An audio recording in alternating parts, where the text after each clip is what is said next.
better, have more energy, really just closing out the games better than we did today. Because we should have beat them by more, but we did take that, like you said, it's going to be a proud thing when we play against K-State anyway. So, but really just taking care of the ball and just really just being coachable in in-game situations. Just looking at Flory's start at first start for him, do you guys have any words of advice for him, and how would you guys think about his play overall? What I tell folks, just do you, try to dominate, just do what you was told to do what you've been doing your whole life since you've been playing basketball. Really try to make him comfortable. I mean, he knows what to do. I mean, coach gonna get it out of him to play hard. I know y'all see it on the sideline when coach get mad at him. So, coach gonna keep betting on him. We gonna be there for him. We got a lot of seniors, so we just trying to help lead him to make the play better when KJ's out. So, and what do you guys think of his play? I think he, in the first couple of minutes, the offensive rebounds I think he got 2 in the first couple of minutes that led to some points was huge for us. I think that really sparked our 14-0 run. And then, just being solid. Obviously, he fouled a little bit, but he's going against some good players and guys who are savvy and able to drop fouls like that. So, that's something that we're working on. He's working on. He's young. He wants to block everything, and that's a great attribute for him. And, he does that at a high level. So, we definitely want that. But, he played really hard and really good. Obviously, again, it's going to be highs and lows through a basketball game. But, making his first start in the atmosphere in a game like this was huge for him. And I think he did it really well. Hunter, any extra emphasis from coach or from the team as a whole on you and Flory just staying out of foul trouble with him being out there to start? Yeah, once KJ went out, we only had 2, big men on the roster, unless you want to count Big Deal. But we got to try to stay out of foul trouble. We got to be smart, especially with jumping and stuff like that. So we try to be as smart as we can, and coach is really good at making sure that we're staying in good positions and stuff like that. Did you talk about it, or is that something that's just known and maybe don't bring more attention to it, just kind of play the right way? It was quick. It was just something that, you're look around, we only got 2 5-men active, so we got to, try to be as careful as we can, but still aggressive at the same time. And for both of you guys, what kind of role did KJ have today in that assistant coach bench role? Did he factor too much? Did you hear in your ear from him a whole lot, or was he just kind of quiet over there? KJ be having his moments, but if we down, you hear KJ, but he was just trying to encourage us to keep going, because we kind of letting down at the end of the game, so he was just trying to encourage us to do better. So,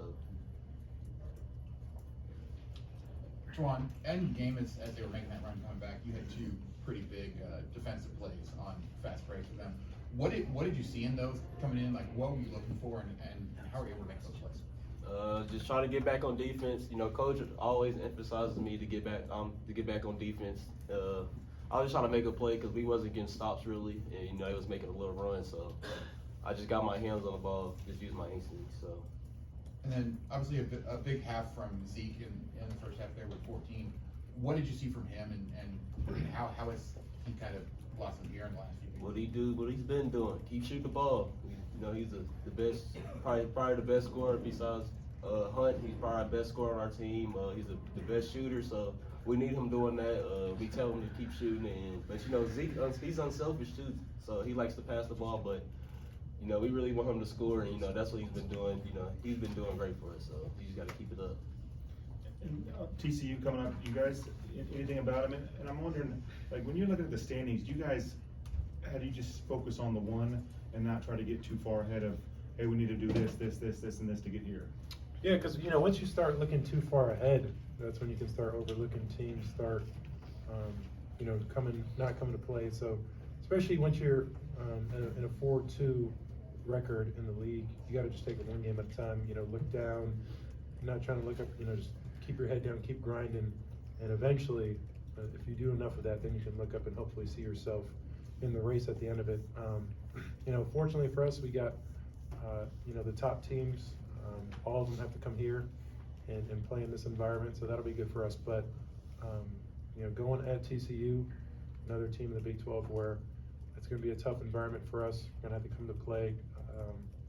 Really got to have that one game mentality where we're not trying to overlook teams. We're going to go out there and try to play 40 minutes of Kansas basketball. Hunter, what was it like going against Doug and Coleman Hawkins? Yeah, it brought back high school days with Doug. You know, playing at rival high schools, so it was fun going against him. You know, that's my guy. And then Coleman, obviously, it's my first win against him in college. I think 1-5 or 1-6, so that's good. Juan, what did you think of Hunter's personal 10-0 run there when he was dominant? Was that at the beginning of the game? I didn't even know he scored 10 straight points. Oh, you talking about the second half? Yeah. I mean, we expect that. He should be doing that.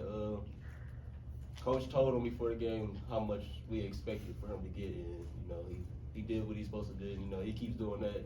I think everybody else just follow behind him.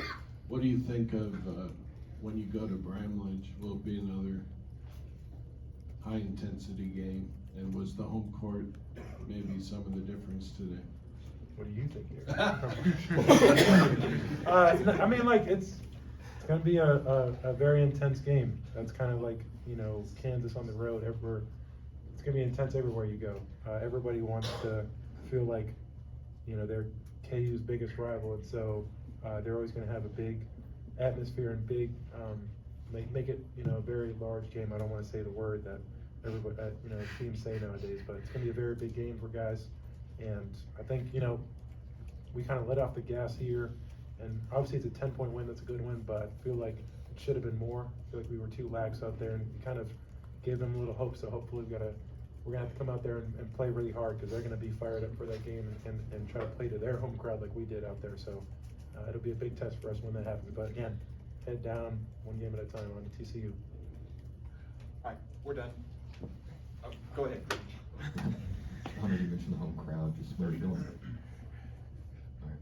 When you're going on the road to face TCU, where do you go to draw that energy if you're not going to have the home crowd behind you? You gotta try to get it within. You know, you got Coach always says, and then, you know, it's kind of like a saying where when you're on the road, you're kind of in the foxhole with your guys. It's, you know, I think we bring 15, so the 15 guys and the coaches and managers, everybody, it's got to be within. It's got to be a tight huddle.